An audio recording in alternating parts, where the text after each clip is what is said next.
xohlaysiz? Mana bu inson siz kechira olmaydigan inson. Kechirmasangiz ham yashaydi. Kechirmasangiz ham sayohatga boradi. Kechirmasangiz ham nonushtasini yeydi, bemalol uxlaydi. Siz kechira olmayotganingizni u inson bilmaydi. Va endi ikkinchisini aytaman sizga. Kechirsangiz ham u shunday yashaydi. Kechirsangiz ham u ovqatini yeydi, nonushtasini yeydi. Ammo kechira olmaslik shunday narsaki, uni o'limini kutasizda, ammo zaharni siz o'zingiz ichasiz. Kechirish siz uchun kerak. Sizni qalbingizda yashaydi bularning hammasi.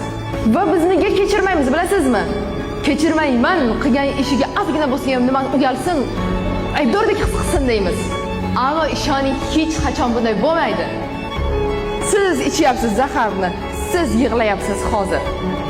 Siz nonushta yeyotganingizda ichiga zahar qo'shib yeyapsiz. Kechira olmaslik mana shunday narsa. Faqatgina xohlaysiz va kechirishni yoki xohlamaysiz. Mana shu narsa bor.